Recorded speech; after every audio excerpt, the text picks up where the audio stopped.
Hello, my name is Marcus. I'm the compiler of a collection of therapy quotes entitled Psychoanalytic Self-Awareness Quotes. This is TQ 564 to 569. Therapy quote number 564. If a daughter feels envious of her mother whom she sees has henpecked her husband, this envy can be carried over into later life in situations in which the woman wants a man only if she has taken him from another woman. So sometimes it might be said that a woman is interested in a married man because he's unavailable, just like the mother was unavailable when she was young.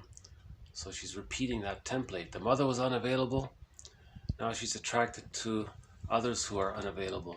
So she's repeating that. This offers a slight, maybe variation, or maybe a different. So the case was, I think the case was, maybe we can imagine a woman not getting her mother's love, okay, but she sees that her mother has her husband. So the next best thing would be to get what the mother has, because she's not getting, the mother's not responding to the daughter. Okay, so let's say that's the child's deep impression, let's say. Now, the person grows up, and like the quote says, this woman is attracted to men only if it means that she can take a man away from another woman. So she's caught in the repetition compulsion of trying to master the trauma of not getting mother's love in childhood. Her hope of getting mother's love was maybe she could try to get attention from her husband, in other words, the father, right? So that's her kind of hope, I guess. So there's developmental trauma, right? If a person is in a situation like that. Envy is healed or cured at the age of 6 months when the splits come together. So Klein has the theory that the baby creates two images of his mother after birth: the satisfying, loving mother, attuned mother, caring, tender, present mother, and the unavailable, rejecting mother. And these are two images. And when the loving memories outweigh the frustrating memories, the images come together to form a whole representation of the other and the self. And that's when love and gratitude enter the psychological picture. But prior to that, during the period of splitting, there's a deep ambivalence towards the mother, and the rejecting image of the mother and the feelings around it are denied. So there's a lot of anger and hatred towards the mother during the first 6 months when the mother's not available. But the loving memories outweigh the frustrating memories, so that's okay. The splits come together to form a realistic image of the mother. But if the frustrating memories outweigh the loving memories, the split is still there. That means envy, hate, and all that is still there, right? Splitting precludes so much. Splitting precludes love and gratitude. Splitting precludes whole object relating, access to the real self and the capacity of the real self. Splitting precludes mourning. If a person doesn't mourn, that can lead to complicated grief and aggravated grief, stress on stress. That can lead to one person, as one person said, to becoming a curmudgeon, because prolonged chronic grief ends up being like the symptoms of, it resembles having the symptoms of PTSD, because it is a developmental trauma. So it is a form of PTSD. It's just sort of delayed onset, or just spread out over time kind of thing. So splitting precludes so much in a person's life. So you can imagine there being a lot of greed, hate, and envy in that situation. Of course, the baby would be enraged if he's not getting love, right? So in this example, the baby may have had the hope of getting mother's love by taking something that mother had, right? So that's the deep impression that the person is working with. Right. So an earlier video covered envy, a huge topic, may I refer you to earlier videos from this week regarding envy. Klein's theory is that the child may feel greedy at first to try to get what he didn't get, and it's insatiable because it's the repetition compulsion, and you can't travel back in time in a time machine, so you're just repeating it like Sisyphus. So it's greedy and you're trying to get it all in, and your image of goodness is the inexhaustible flow of mother's love. But so he's never satiated because he's chasing something that he's chasing an image of something that's supposed to flow constantly, but he can't get it in because it's past that age of 5. But after the age of 5, things are set. He has to mourn what he didn't get. You cannot just keep trying like a baby to, there's a limit to that, right? So that's why it's called repetition compulsion gone awry. But the positive intention is to master the trauma of not getting the love. So in TQ 564, she's trying to master that trauma. She's going to try to get other women's men, because when she was a baby, she wanted to get her mother's partner away. Like she's caught in that very early situation,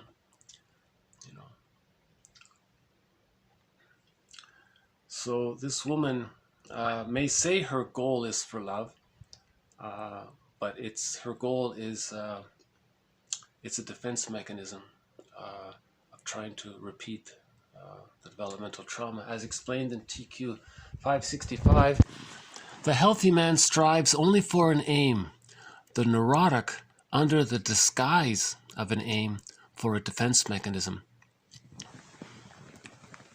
So the woman in 564 may say she's looking for love and she's attracted to married men. She doesn't know why, but she believes she loves that man. She doesn't love that man. She's only interested in that man because it gets her excited, thinking she's going to get mother's love. That's it. So the neurotic strives for a defense mechanism, but she disguises it with a rationalization, with an aim. So her aim is not.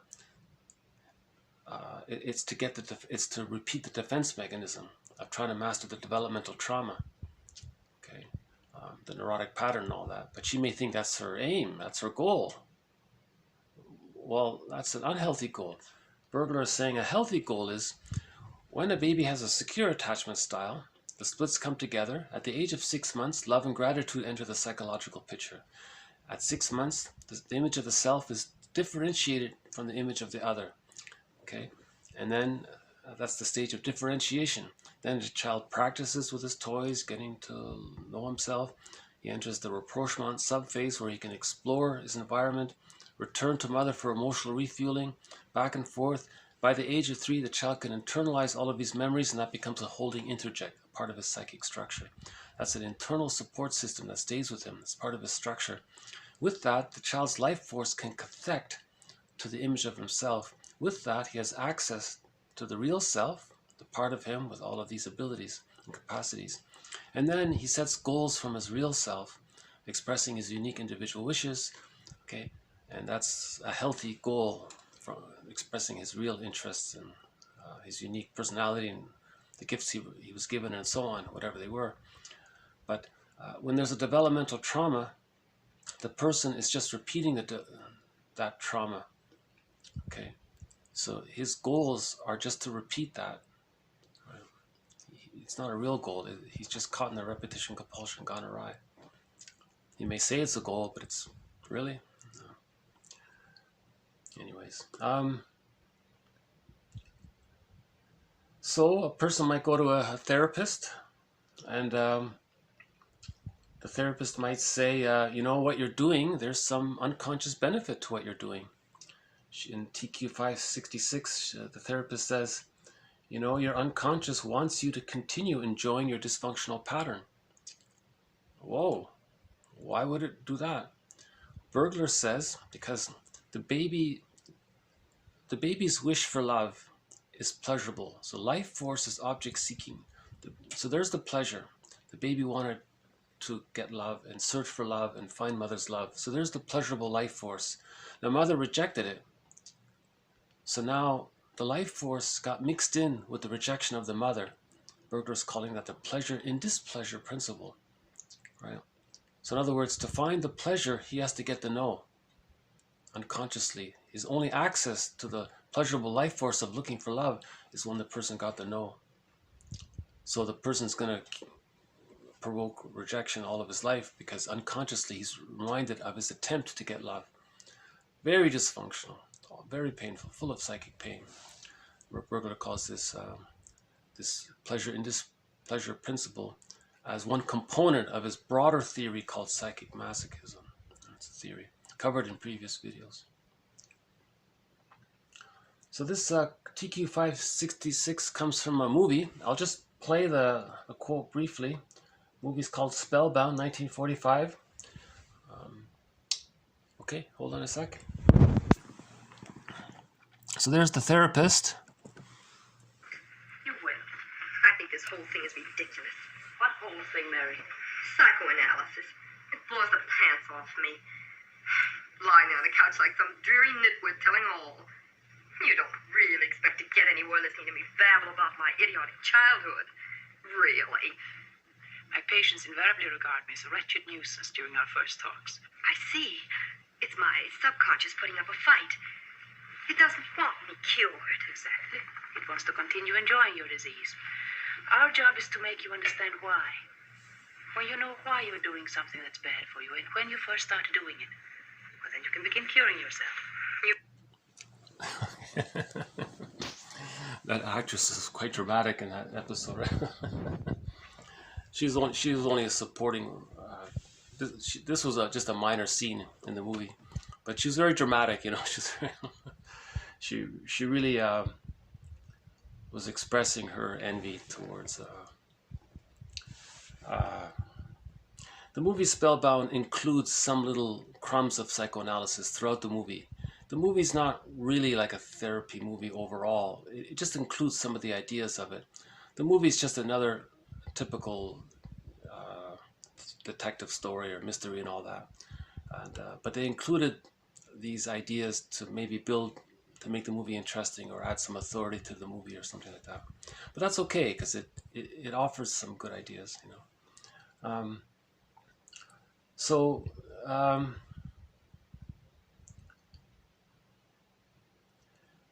the unconscious is caught in the repetition compulsion. Embedded within the repetition compulsion is the pleasure in displeasure principle.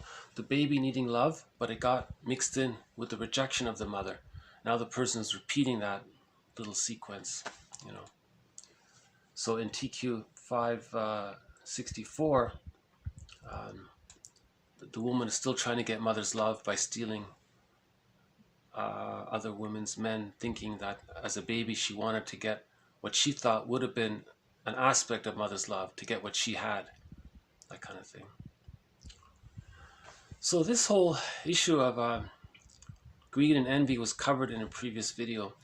Klein describes it best. She says that when the splitting is still there, of course there's going to be a lot of anger and frustration. How would a baby feel if they're deprived of the basic love they need to reach the psychological birth? When you don't reach the psychological birth, you don't know who you are. You're still caught in this battle with the mother. The person may even identify with the mother. That's called the identification with the aggressor defense mechanism. So that's the narcissistic pattern. And then with that pattern, the person does to other people what was done to them, to communicate what happened to them.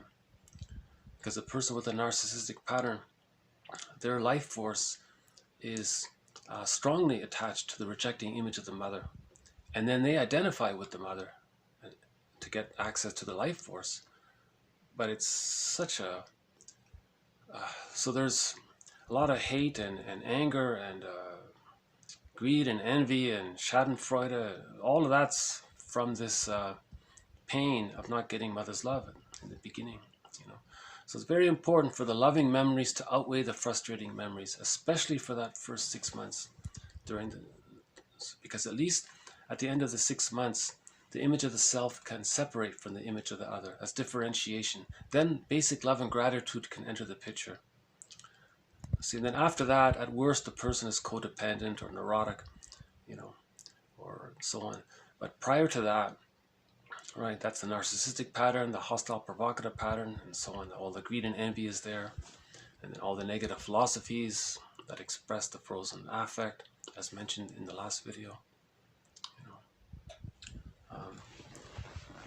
so the greed part was the repetition compulsion of trying to get mother's love, but it's insatiable, and if the person can't get it, then they hate it because they don't want to be reminded of it. So there's envy. The person is first greedy, they get what they can, and then when they can't get it anymore, they hate it because it brings up the anger of not getting the love. See, greed is insatiable, so the person can be so greedy endlessly. You can give them everything, and it doesn't matter because it's insatiable. And then when it's exhausted, the person with the narcissistic pattern will devalue the other person. You know, that kind of thing. So again, this was covered in previous videos on envy. And love is TQ 567. Love is a simultaneous attempt to find something new and re-find something old. Okay, so this, re-find something old. So we mentioned before, Robert Bly has this metaphor of the bag. He says that by the age of 5, so much of who we are gets put into this bag. Our feeling self goes into this bag, our curiosity and so many aspects of who we are get put into this bag to survive our childhood. And then we drag this bag behind us and we spend the rest of our lives trying to re-find something old, trying to reintegrate what we denied previously. Okay, so this bag that we drag behind us, the unbewusst, the unconscious history, someone called it the second self of the unconscious, the secret self, the stranger within. It's the one who walks with us, who's not like us, but who is us. In literature, this is the motif of the double, the character of the double. So they are you, but you don't know that they are you. And in that movie, I forgot the name of the movie. There was an old movie where the guy was arguing with another person, and he didn't know that it was him. That's the motif of the double. And then when he hurt that other person, he was hurt, and he didn't make the connection. He didn't understand. It was a metaphysical sci-fi, story, right?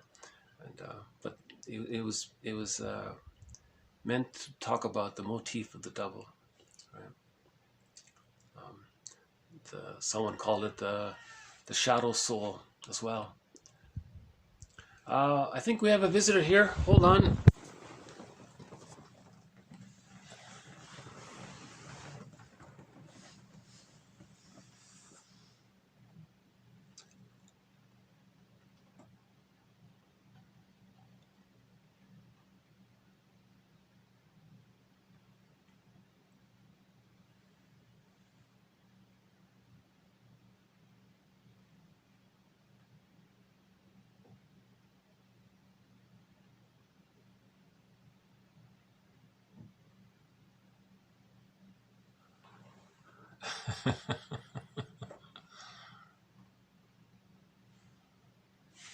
Okay. Oh, I see what happened. Oh, that second bird made the first one drop the bread. Well, that wasn't very nice. Well, that's a first. I didn't see that before. The second crow caused the first crow to drop the slice of bread, and then he took it. So he was greedy. Yeah, there does seem to be some kind of pecking order with the crows, I notice. I'm still trying to figure it out.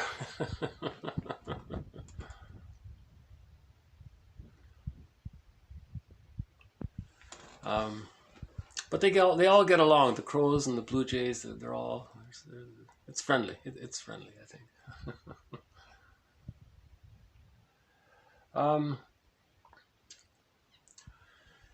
Yeah.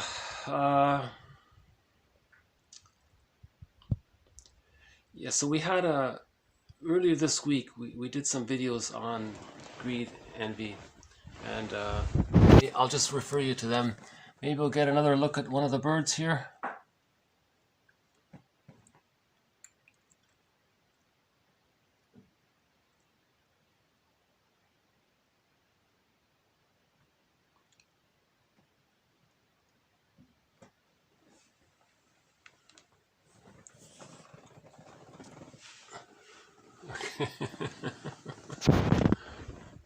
Okay.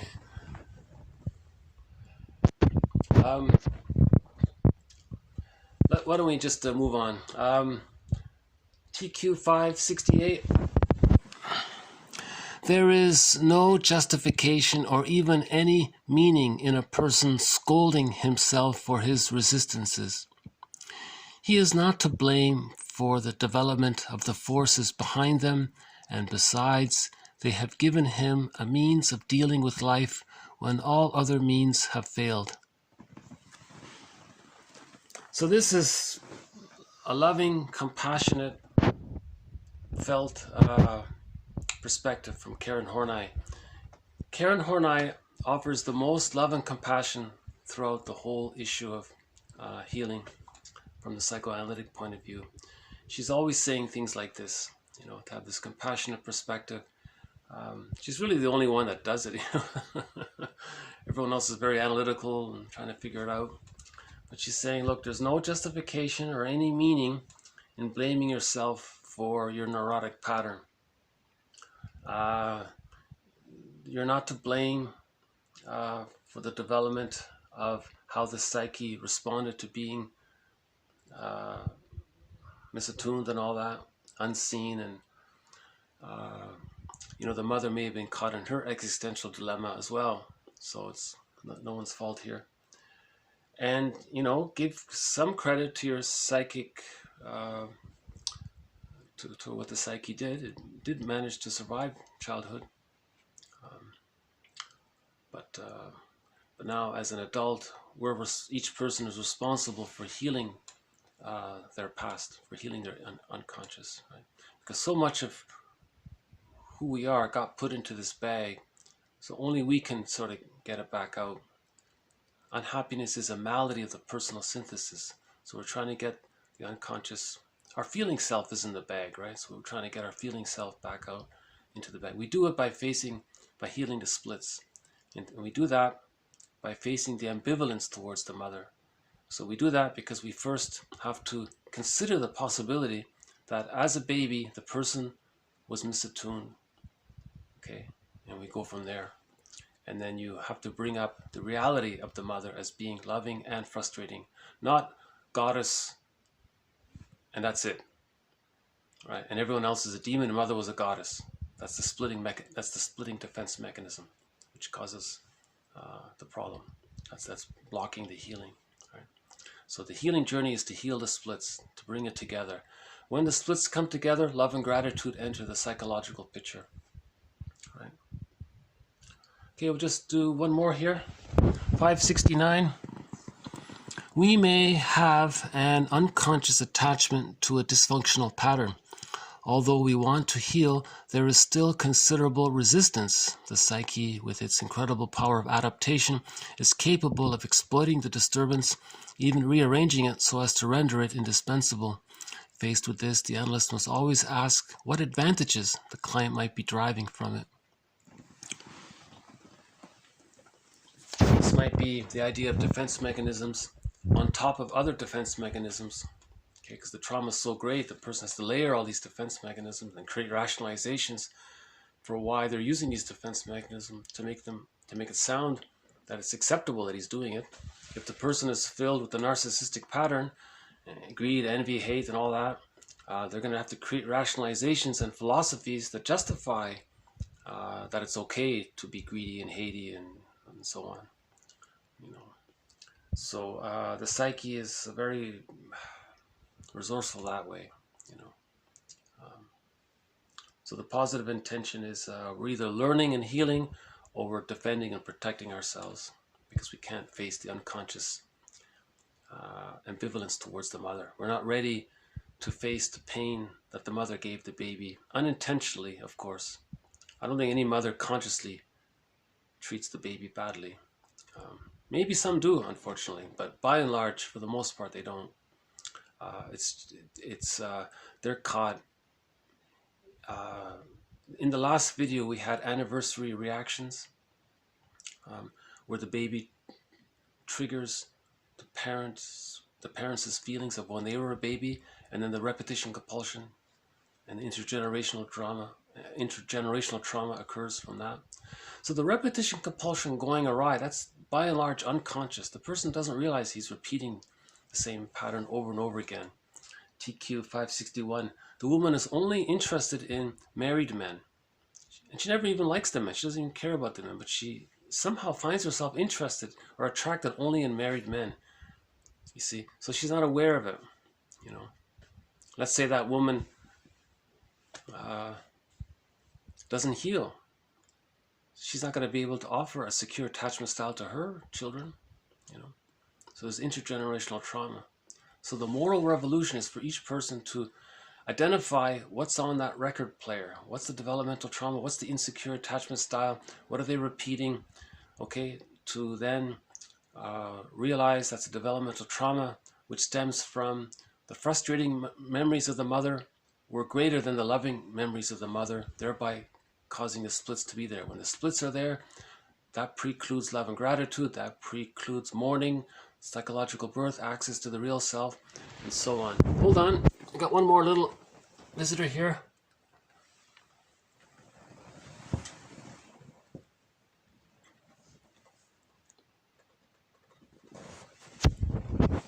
Okay, so we'll just return to him in a minute. Oh, he's gone already. All right, all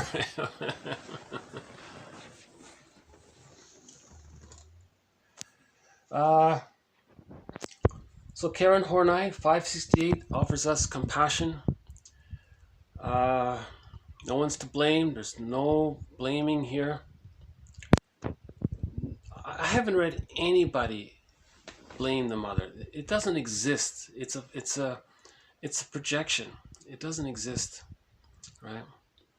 It doesn't exist. No one blamed the mother ever. I've been reading this stuff for years. I've never read one author try to blame the mother, or everything's about trying to understand what's going on. That's all it is. Okay, as mentioned in previous videos, the mother may have had prenatal trauma. It exists. Prenatal trauma exists, right? If there's too much stress, it's been proven that if the mother's stressed, the stress hormones can go into the child's placenta, which then stresses out the baby. So there's prenatal stress syndrome from there. Okay, and then there could be birth trauma, and then there could be various situational traumas following the birth, or birth trauma with siblings and other family members in the environment, or could be intergenerational trauma where the mother isn't able to offer the child a secure attachment style. Okay, so the moral revolution is to end intergenerational trauma by looking at what's in the bag that we drag behind us.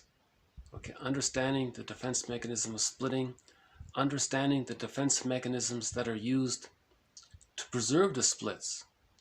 Okay, for example, projective identification does that. When we project the rejecting image of the mother onto others, onto non-threatening, safe substitute others, we're preserving the splits because we're not looking inward, we're looking outward to preserve the split.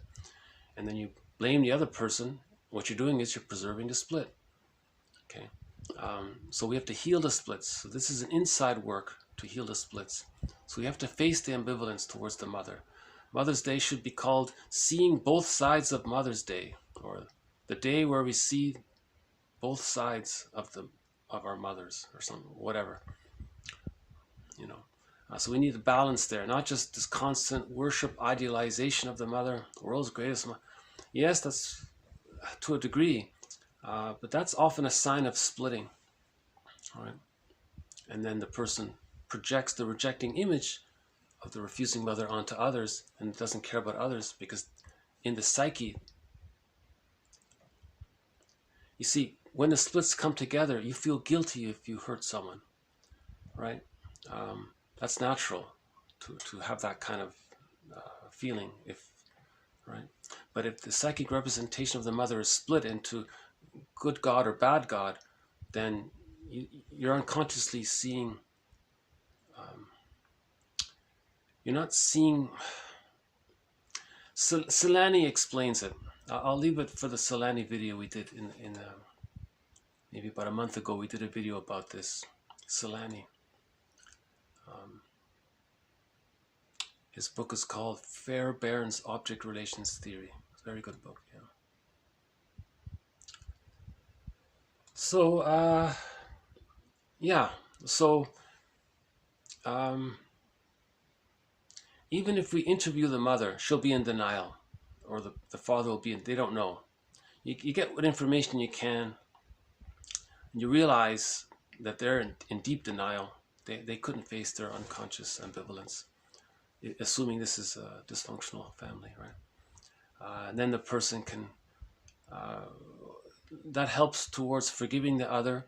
By forgiving the other, that brings up the feelings for the self, that leads to self-forgiveness, reparation, and the willingness to do that. So the willingness to heal leads to forgiveness of the other, and the forgiveness of the other links to the willingness to heal, the reparation of the other and reparation of the self. They sort of go together. Okay, and that leads to whole object relations. That's the healing journey in a nutshell. From the point of view of these theorists, Klein and Mahler and so on. Okay, I guess I'll just do a quick read through here. If a daughter feels envious of her mother, whom she sees has henpecked her husband, this envy can be carried over into later life situations in which the woman wants a man only if she has taken him from another woman. The healthy man strives only for an aim. The neurotic, under the disguise of an aim, for a defense mechanism. It's my subconscious putting up a fight. It doesn't want me cured. Is that right? Is that it? It wants you to continue enjoying your neurosis. Love is a simultaneous attempt to find something new and re-find something old. There's no justification or even any meaning in a person scolding himself for his resistances. He is not to blame for the development of the forces behind them, and besides, they have given him a means of dealing with life when all other means have failed him. We may have an unconscious attachment to a dysfunctional pattern. Although we want to heal, there is still considerable resistance. The psyche, with its incredible power of adaptation, is capable of exploiting the disturbance, even rearranging so as to render it indispensable. Faced with this, the analyst must always ask what advantages the client might be deriving from it.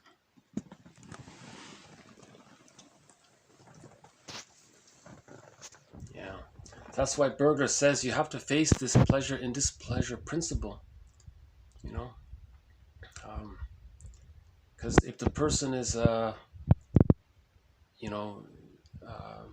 being more resistant, he's trying to protect the only little crumb of pleasure he knows, which was the hope of getting mother's love. Even though it got mixed in with the rejection, that's all he knows. You see, so the person needs to decathect from the rejecting image of the mother. Robert Bly says, get the key out from under mother's pillow. That's the journey. We have to decathect from the rejecting image of the mother. We can only do that when the love outweighs the frustrating memories. So that's why we work towards healing. Forgiving the other leads to forgiving the self. But first, you want to feel that you want to heal for yourself. Then you can forgive the other, because you can't forgive the other if you're too angry at the other. So you first want to get to the place where you want to heal. And the only way to heal is to forgive the other. So you have to get to that place where you're willing to forgive the other. That's the only way. Because that's the only way to bring up the feelings of the ambivalence towards the other. it's a natural occurrence. You can't bypass that or ignore that. Then the unconscious anger towards the mother is there. You have to face it. Right? You just have to admit it. Write a letter to your mother, and you don't have to send it if you don't want, but just write it. You have to get in touch with that. Right? When this happened, I felt this. Boy, was I angry at that. And again, this happened, and so on. And maybe send it. They'll pretend they never. They might pretend they never read it or saw it. They might not even read it because they know. Maybe they know. They can't face it. So, Robert Bly says, don't expect any kind of apology from your parents. Don't expect any kind of acknowledgement from your parents of what they did. They don't know. They're in deep denial. Deep, deep denial. They don't know. Get what information you can and work on healing yourself and break the intergenerational trauma and so on. Okay, so this has been TQ 564 to 569. More to follow. Okay, so bye for now. Thank you.